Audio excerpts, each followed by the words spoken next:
show for you today, starting with Tim Bontemps' off-season survey. Executives are split on who the best player in the league is, and we discuss. Russell Westbrook uses some choice language to clap back at people calling the Lakers a nursing home squad, and we break that down. And Bobby Marks is here. We'll delve into a round of money moves with Marks, and Cade Cunningham goes on the record for his GOAT pick. Keep it locked because the jump starts right now.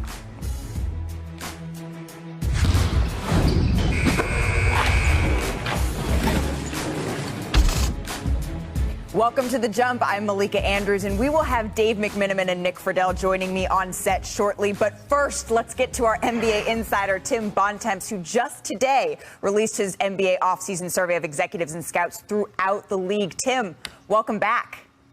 Great to be here, Malika. Thanks for having me. Much appreciated. We're excited to get to chat with you a little bit. So who did those who participated in your survey feel made the best moves this offseason?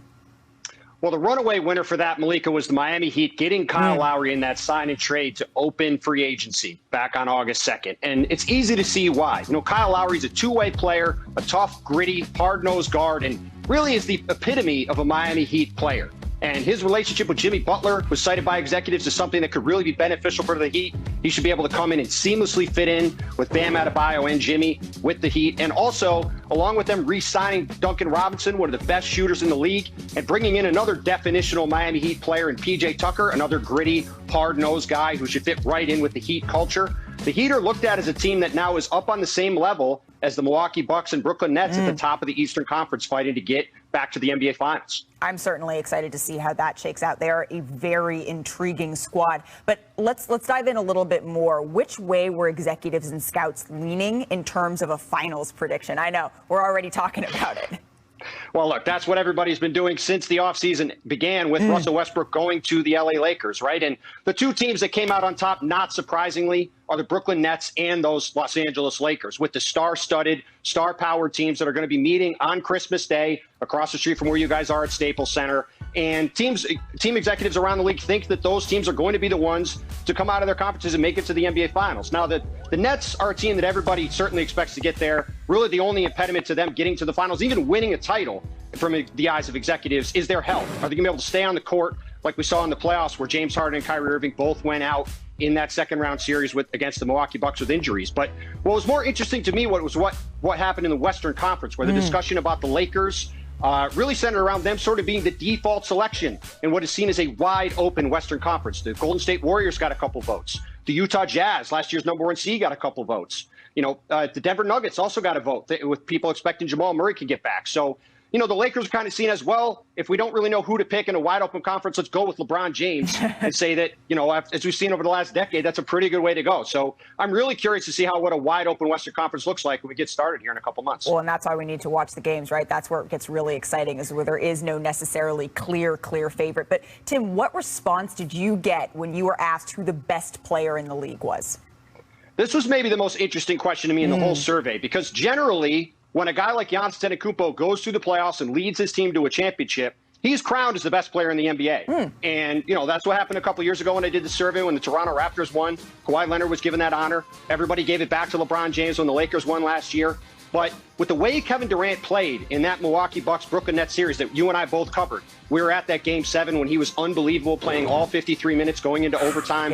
And then going out to Tokyo and leading Team USA to the gold medal, you know, really carrying a team that did not play very well at times around him, and he just sort of lifted them up to the level we're all used to seeing Team USA play at. That led to Kevin Durant getting just as many votes as Giannis Antetokounmpo in that survey. And with the Bucks and Nets looking like the two best teams in the league, maybe on a collision course to play again in the playoffs, that's probably going to be a conversation we see go on throughout the season, all the way until maybe next May or June when they meet again, potentially in an Eastern Conference Final showdown. Absolutely. And this is fascinating stuff. I encourage everyone to go and check out the survey. The internet is buzzing about it, including some players. Thanks so much for joining us today, Tim. We will catch up again soon. So the survey, though, it was split between Giannis and KD as the best players in the game. I want to come back into studio now. Dave, put your GM cap on. Where do you stand on all of this? Well, I'm always going to lean offense. It's just the type of basketball that speaks to me, and so I will speak to you. I'll give the edge to KD here, and it's the slightest of edges, of course. We're talking about the best player in the NBA, so both these guys belong in that conversation, but there's something that KD does on a basketball court that Giannis simply can't do, and that's make three-pointers. And there are many times in a game where that is required of your best player. Giannis shot 19% from three in the playoffs. He won the championship, and he's a better defensive player than KD is, but I see that as a hole in his game still, so I give it to KD. Well, and remember, in the playoffs, Giannis even said, don't compare me to KD. KD is a player in himself who's Giannis views as one of the greatest, if not the greatest. So he doesn't even want to get into that comparison. But according to Bontemps' survey, Nick, I do want to hear what you kind of think about all of this. It's got to be KD. And the scariest part is, guys, KD is coming off a season where there was still a little bit of rust coming off the Achilles injury. Yeah. And you know the next season, for any player that goes through that type of rehab, is always better. So to see where he was in the playoffs, to see where he was in the Olympics, to see where he's going to be in that second year. And, Dave, I know Giannis is a better defensive player now, but KD never gets the credit defensively that he deserves because he's so long, he's so athletic. 2 years post-op, I think he is going to be fantastic. And if he stays healthy, I think he's going to be the MVP. Whew, he's going to be the MVP. Interesting. That should have been a survey. Yeah, Bontemps, are you still hearing that? That should be a survey question next year. But according to Tim Bontemps' survey, the Lakers and Nets, they're predicted to make the NBA Finals. So, Nick, I know it's August, but what's your way too early NBA Finals prediction? If the Nets are healthy, the Nets are coming out of the East. Every year I sit up here, y'all, and I go, I think it's Utah's time. And every year they disappoint me. So what am I going to do right now after spending 5 minutes thinking about this before the show? I'm still going with Donovan Mitchell and the Jazz because I am convinced one of these years, all the success they have in the regular season can go all the way through the playoffs. I just don't believe that it can come together this quickly for a Lakers roster that is so old. I'm not there on the Warriors. I think it's going to take them at least a year of getting Clay back in the fold. And I never fully believed in the Suns, and they faded out there in the finals. So for the process of default for me, it's still Utah, and I absolutely know I'm going to be disappointed a year from right now. Well, I'm impressed you did a whole 5 minutes of show prep. You know how I roll, baby. I think it's got to start with Nets and Lakers. Like, why wouldn't you? Because you were picking the Lakers? Oh. The team that won the championship 2 years ago, the team that has LeBron and AD. I can't believe it. Oh, okay, yeah. But, listen, I think Brooklyn, ever since they traded for James Harden, are the best team in the NBA. They just haven't been healthy. And so it's not just the Brooklyn should come out of the East. Brooklyn should lift up the Larry O'Brien trophy next June. As for the Lakers, I think the biggest question mark is not fit, but time to get the fit right. And they're going to be in a rush process. So the two teams I look to beyond the Lakers in the West are Utah and the Suns. Like, the Suns were in the NBA Finals up 2-0 on the Bucks. Right. Game 5 was a couple plays away from winning that one. If they go up 3-2, they're probably NBA champs. I don't, of course, you say that they beat the Lakers when AD was hurt, and they beat the Nuggets without Murray, and they beat the Clippers without Kawhi, but they played a fully healthy Bucks team and played them neck and neck. Yeah, absolutely. And the Nets, we've talked about it before on this show this week. They are banking on the fact that they are going to be healthier. Let's check out a tweet from LeBron James, though. He has something to say about the survey. Got about the survey. So LeBron James, he received 0 votes from the scouts that Tim Bontemps was talking to. And so he was called, all right, hashtag washed. And LeBron James says, hashtag super washed. But we know what happened after he started tweeting about hashtag super washed last time, Dave. Yeah, he won the NBA championship. Yeah, there you go. 2020 in the bubble, and we were there to cover it. Listen, you don't want to count out LeBron. Now, I think you could say that 2 of the last 3 seasons, he's had a major injury. And the year he won the championship, he had a 4.5-month hiatus to get his body right. And so that has to be part of your thinking as you consider him in year 19 and 37 years old. At the same time, perhaps if Tim had worked a little bit more on his phone, and listen, great job with the survey. Is it possible that could happen? But Tim is always on that phone. You talk to 10 people around the league. I think if you talk to some more, there's going to be someone who picks LeBron James as the best player in the league. Fair. LeBron's awesome.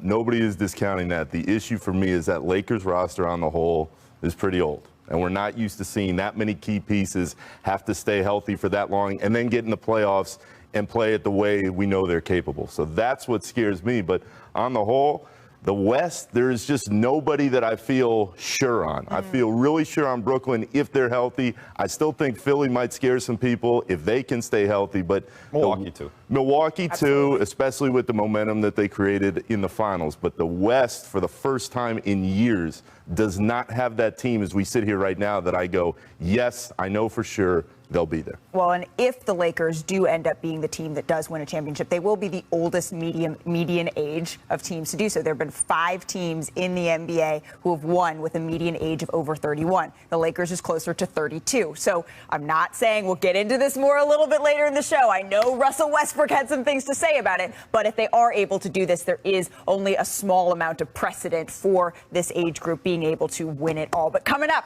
we're going to run it back with the top plays from NBA Summer League, and then we'll bring in Mark Spears for a game of jump ball. But first, it's time for our distant replay from this bubble last year featuring Norm Powell. How about Norm Powell giving it all? He was Man, that was just a year ago. All 22 people in the gym were going nuts in there. I had to sit on my hands. Like, look at that. Ready. Yeah, he's probably around 6'3". Keep it running. More angles. Big. He's got long arms, and obviously he's got some bunnies. He's definitely got Norbs! Run it back to the best plays of the last 3 weeks. Number 5, Troy Baxter touches the sky for a big oop. Oof. That was pretty. Gosh. Look at this. I love Get up. just the one-hand cockback catch. Look how far his arm, Incredible. It dislocates his shoulder doing it. Ouch. That's a little learning to fly style right there. Yeah. That Little was videotape. beautiful. What's a video Look at game, Nick? Back in our day. Oh, Malika man. may not know what it is. though. Number 4, Jonathan Kuminga puts the defender on skates and packs it. I do. Thank you very much. Look at this, though. He was a highlight machine in Vegas. It was amazing. Really incredible. And to finish, he had finishes around the rim, not just off the bounce, but offensive tip backs. And the call was great. Cam Thomas wins it for the Nets in sudden death. I mean, it doesn't get really better than that. That's what it's all about. And if you can give a little more production off that Brooklyn bench, oh my, they're going to be loaded up. And that was in Bontemps' survey about Jeff Green. How much concern do they have about their bench? He helps with that. Number 2, Kai Jones is all over Kenneth Faried, the vet. Didn't have to do the manimal like that.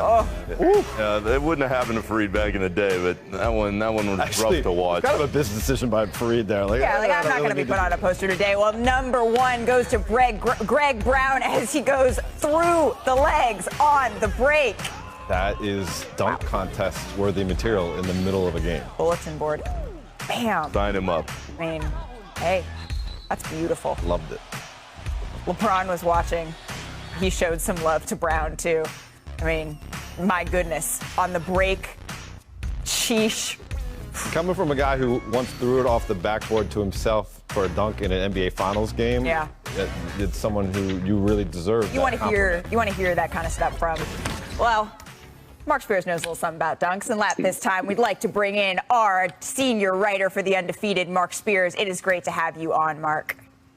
Good to see you, homegirl. It's good to see you too, my friend. Let's get into some Summer League edition of Jump Ball. First up, it's the top 2 overall picks in the draft showed out at Summer League. So, Mark, who is more likely to win Rookie of the Year, Cade Cunningham or Jalen Green?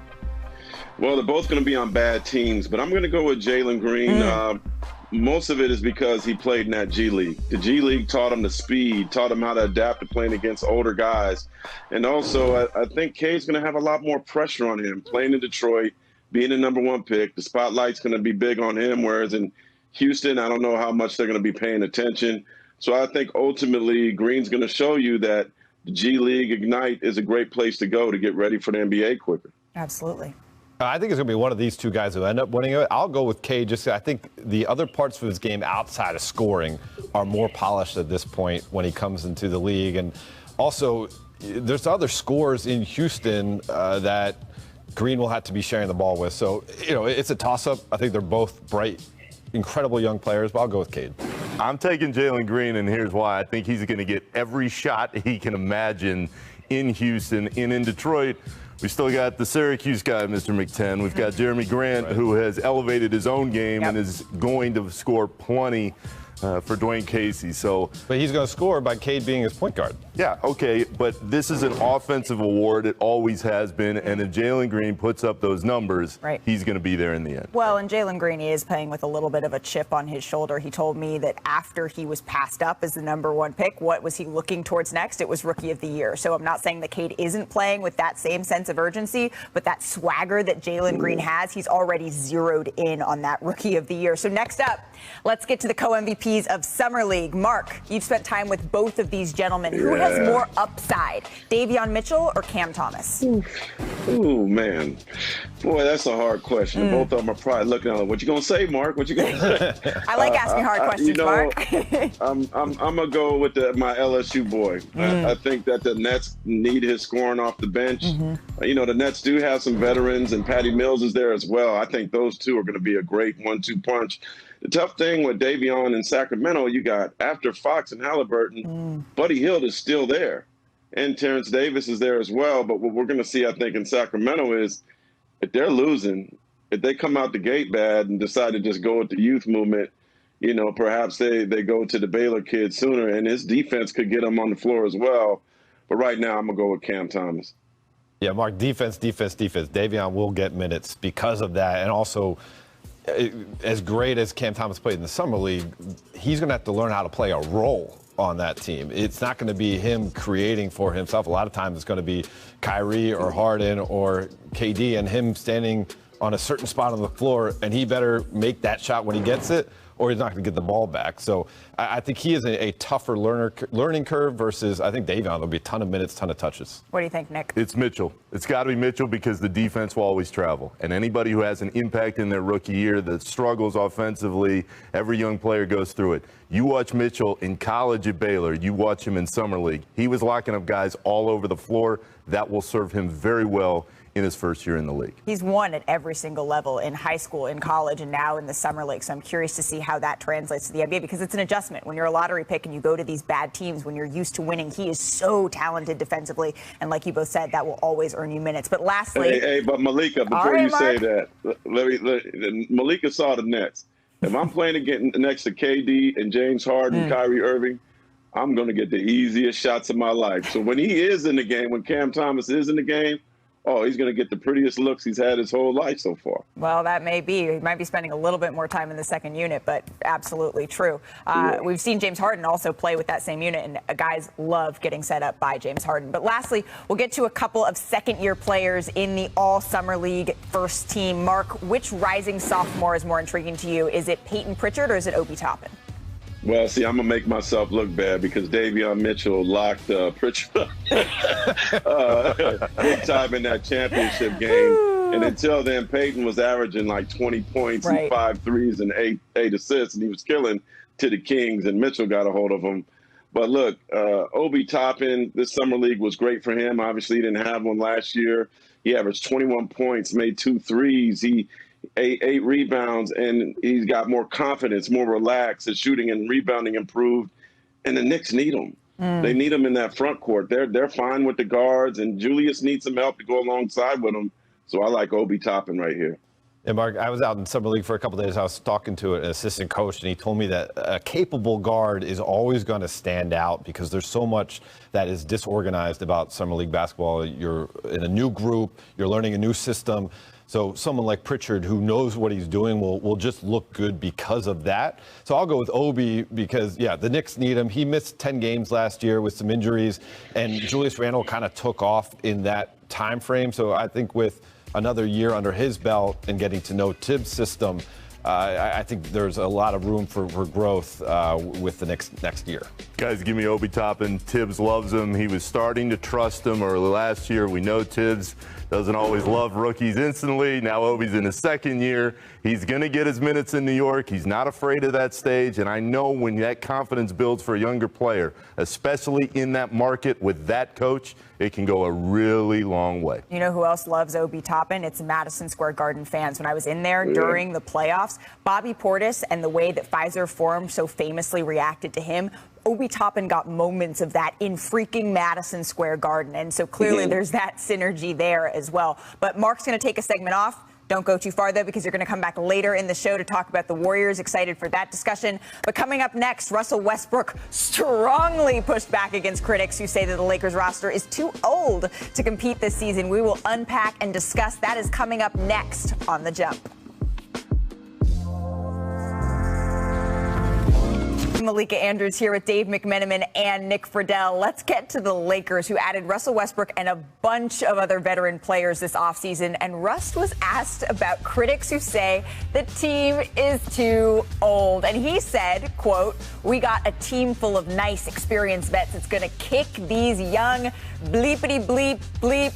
Dave, you cover the Lakers. What do you make of these bleeped out comments from Russell Westbrook? Well, they better beat these young teams he's talking about. That means they're the teams you're playing in the regular season. They better rack up a lot of wins. And Melo said in his introductory press conference that we all know what we're here for and we got to win. There's that built-in pressure here. Now, in the playoffs and the finals, should they get there, won't be young teams. There'll be more veteran-laden rosters. They just got to win. I mean, they made these moves to put together a championship team. Rob Pelinka said it in his comments, saying it's all about being obsessed with championship number 18 for the franchise. So, yeah, beat the young teams, beat the old teams, beat the teams in the middle.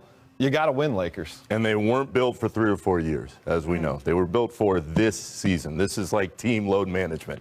Every day you're going to be tweeting out, oh, God, okay, somebody else is sitting down. Because the key is not these games in February and March. They need to be ready for the postseason. If they get there, I think they can have a legit chance. My fear is when you have that many older guys, even as proud as they are and as talented as everybody is, LeBron on down, you just worry about the health staying there for 82 games plus a long postseason run. Well, we just saw a graphic, right? 31.8, as I mentioned at the top of the show. That would be the oldest roster to win. There are 5 teams that have a median age of 31 that have won in the past, but that is it. So, Dave, what have you been hearing about sort of how the Lakers are viewing this? Forget outside critics, inside the team, how are they viewing this age dynamic? Well, you know, Frank Vogel is one of the most counterintuitive things you'd think with a aging roster was that we want to be a fast-breaking team. Right. And he believes that they can do it based on the personnel in LeBron and Westbrook being so great in the open court. But, of course, they're going to have to get the requisite defensive stops and get up and down the court and stay healthy to do so. Listen, every single player that they picked, part of the Rob Pelinka plan is to get the sign-off from AD and LeBron on those players. He wants them to have equity in the decision-making process.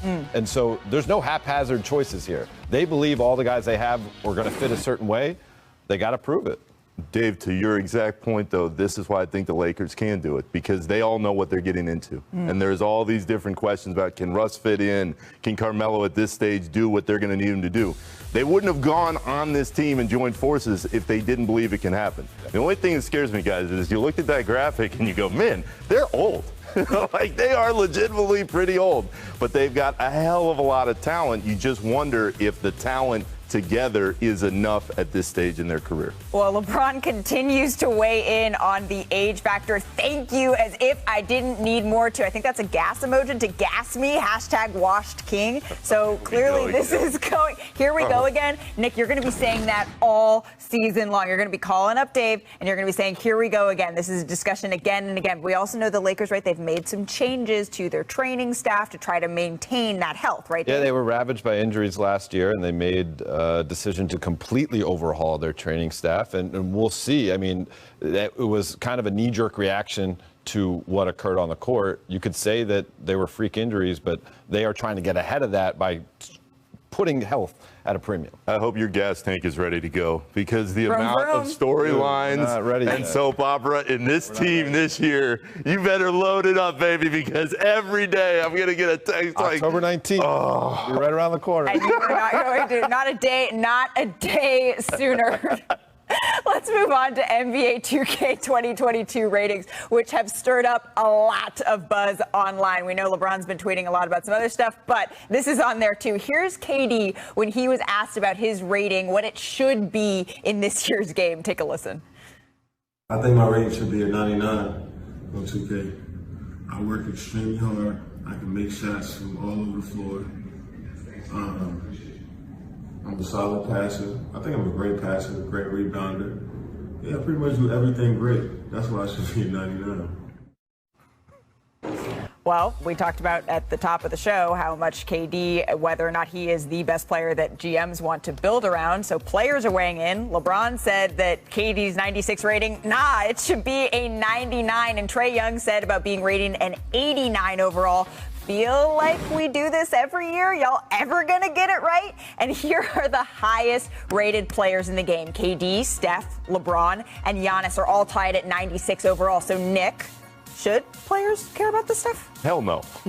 Hell no, they shouldn't be worried about it. But this is the most competitive group of dudes maybe on planet Earth. So it's always a topic of conversation. It's always a lot of ego in play, a lot of pride, and I understand why it matters so much to all these guys, but they shouldn't spend their time worrying about that. Just play the game, and we know when you watch who the best of the best are. 2K needs to change the scale. If 96 is what Kevin Durant is, then it should be 0 to 96.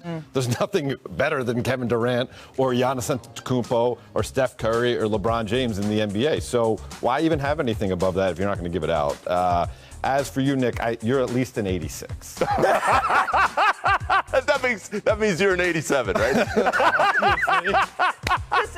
a smidge. And he's talking about the beard specifically when he's giving himself that little extra edge. We know how he feels about yours. But we also know, right, like when we're talking about whether or not players should care about this, this has just become a part of NBA culture, right? And these guys are so attuned to that and to paying attention to that. And it goes back to in that KD Draymond interview that was released yesterday, part of what they were talking about, not NBA 2K specifically, was about pride, was about egos, was about when you get these guys into a room, sometimes that's when things get a little bit bigger than you might think they would be. This is another one of those cases. It's something that's out there. Trae Young, I don't know anything about 2K ratings, but I was a little bit surprised. Him and Zion had the exact same rating. So this is it's a subjective scale. Yeah, and one of the gamers who is on our staff informed me that the ratings actually go up now as the season goes on and it's updated through the internet. I sound like a really old dude explaining that, but yeah. So it does change. Everybody's always looking for motivation. It reminds me of Steph reading tweets at halftime to pump himself up. There you go. Everybody needs it somewhere, and with these 2K ratings, got some room to get better. But taking a look at the women's top-rated players, WNBA Finals MVP Breanna Stewart leads the way with a 95 overall rating, and NBA 2K 2022 cover athlete Candace Parker is the fourth highest-rated player with a 93 overall. So, Dave, should the cover athlete, should they automatically be the highest rated player? No, this is the Peyton Hillis rule. It's a NFL Madden. Wow. A few years back. There's a throwback, baby. Peyton Hillis, the running back on the cover. I mean, he certainly wasn't better than half the NFL at that point. And so, no, it's a great honor for Candace. She's tremendous. She's going to do a great job in Chicago, but no, I think 93 is just fine for her. Absolutely. Well, it's exciting to see that she was the first woman on this cover. She said she wanted to change the game for women, and she is certainly doing that. But coming up, we have the Nets still have pending extensions for Kyrie Irving and James Harden. So how will that impact their cap status going forward? And find out in Money Moves with Bobby Marks. But first, here's what the Jump recommends for today. Damian Lillard, Dame Dalla. He has a new album, Different on Levels the Lord Allowed. It drops tonight at midnight Eastern. It's going to be hard for me to stay up, but be sure to check that out. Toliver as an assistant coach, and Toliver previously worked with the Wizards as an assistant. Dave, the growing trend of teams bringing in active WNBA players to their staff, what do you think of that? I think it's wonderful, and certainly with the WNBA being around for so long, there are so many capable, professional women's basketball players that can bring that perspective to an NBA staff. Especially with the Mavericks and the issues they've had in the last couple of years, this is a great move, and I think she's really going to help get that staff together. Yeah, we've seen some really talented women, and as Dave said, qualified, prepared women taking up these roles, and it's really great to see. What are the future cap implications for the Nets if all their big three end up with these extensions that could surpass $500 million? Yeah, you're right, Malika. $540 million when you total up the 3 extensions. We've already seen Kevin Durant come off the board here. Expected James Harden, $161 million. Kyrie Irving, $180 million plus. And I think the priority now is that it's developing, right? We saw Cam Thomas in Summer League, co-MVP. It's to get it right when it comes to the draft as far as what Brooklyn has left with their draft picks. Players coming in at the inexpensive contracts, Patty Mills for $5.9 million, James Johnson at the veteran minimum. So it's basically about the fringe moves. Bruce Brown at $4.7 million. So you will have the big 3 locked up, but it's a matter of your bench as far as from a developmental standpoint. And if Cam Thomas plays like what he did in Summer League, Brooklyn's got a good player there. Well, and General Manager Sean Marks has used the term "we're married to the luxury tax." They know what they're getting into, and he also said that he sort of expects that by the time training camp starts, all 3 of those guys, they're hoping that they will have signed their extensions, agreed to their extensions by then. But Bobby, you have an article looking forward to the 2022, already looking forward to the 2022 offseason coming out on ESPN.com. How do you expect teams to treat in-season moves in 2022 with a free agency class that could be like a little bit limited? Yeah, I mean, we've already seen all these extensions. We saw Terry Rozier today, Marcus Smart, Julius Randle. I'm expecting more extensions to come off the board. Certainly the restricted free agents, DeAndre Ayton, Mikal Bridges. And here's a stat for you, Malika. There is 191 projected free agents for next year. Yeah. 31 are starter or above criteria. So it is the summer of the rotational players. Wow. It's also the summer of Zach LaVine. And he is basically the only marquee free agent that he's going on, who's going to be available. And there's really only 4 teams that have cap space. So it's going to be a chilly offseason next year. And I'm expecting to see more players locked up during this offseason. And I'm expecting to see more trades also. Well, Nick Friedel got a big smile on his face when you said that it is the summer of Zach LaVine. And speaking of Nick Friedel, in Golden State, Steph Curry signed his $215 million extension this month, and he's one of 4 Warriors making over $20 million next season, including Klay, Draymond, and Andrew Wiggins. So, Bobby, the Warriors are among the Reaper tax group subject to harsher penalties. How would you assess their current cap situation? Expensive. They're going to set the record this year. $184 million luxury tax payment. When you look at their salaries, $177 million there. We could be heading towards $400 million if they use that $59 million tax mid-level exception. And here's another team. As great as Steph Curry is, and hopefully we get Klay Thompson, how this team goes is basically going to be based on your youth. Jonathan Kuminga, Moses Moody, Jordan Poole, James Wiseman, your 4 former first-round picks here. And you've got to hit those fringe moves here as far as Otto Porter, Andre Iguodala, players like that. But they are another team that's married to the luxury tax. They're a repeater tax team. They're going to be in the same situation next year also. So you better hope these young players here develop. Well, and we know that coming from the Bay Area, they're used to that hefty price tag. Bobby, just so everyone understands, Bobby is the guy that all of us experts, he's the expert to the expert. We call you when we have questions. Thank you so much for taking some time out of your busy schedule to chat with us. Thanks, Malika. All right. As part of a wide-ranging interview with Kevin Durant and Draymond Green on Draymond's new show Chips on Bleacher Report, Draymond offered his opinion on when he felt KD was winding down his time with Golden State. So take a listen. But in my opinion, after year 2, you were over it. You were done with it, and you were on to the next thing. But we had the opportunity to three-peat. And in my mind, what brought you back to Golden State for year 3 was just the opportunity to three-peat, but it didn't feel right for you no more. Am I right, wrong? That's interesting because a lot of people, that's just a talk around me the last few years, and I get what people are saying. But if that was the case, I wouldn't have played 78 games that year. I would have just waited to the end of the season and try to play in the playoffs. I played every game. I went hard every day. I cared about every matchup, no matter who was on the floor. Just my look didn't feel as like energetic or opening as it was before. And I like that. I like that I was closed off and focused on my work. I just maybe should have communicated that with more people who were interested in knowing what I was going through, but I had the most fun locking in and completing the task. You know what I'm saying? Because I knew we was going to win every night. That interview is fascinating. As we welcome back Mark Spears, now that we're more than 2 years removed from KD's departure from the Warriors, what's the state of the Golden State right now? You know, it kind of reminds me of the San Antonio Spurs. You know, they had an unfortunate injury with David Robinson, and then they get Tim Duncan, and then they get Tony Parker, and then they get Ginobili, and eventually Kawhi. And the Spurs ended up winning 5 championships between 1999 and 2014. And I think with these young guys, Wiseman, Kuminga, and Moody, that, you know, came with some unfortunate circumstances for the Warriors. Now they got their baton to the future that could keep them in championship contention for several years to come. So I think their state is good. It's certainly surprising. I didn't expect them to get guys like this. And you see Kuminga right there, who I think is really going to help them this year. But no, obviously a lot is on Klay Thompson. Klay Thompson is healthy. This team they have right now, I think they're capable of making a run for a title. Well, capable of making a run for a title. The Warriors? Yeah. Why not? All right. I mean, so you see Curry, all right. Klay Thompson, okay. Draymond Green.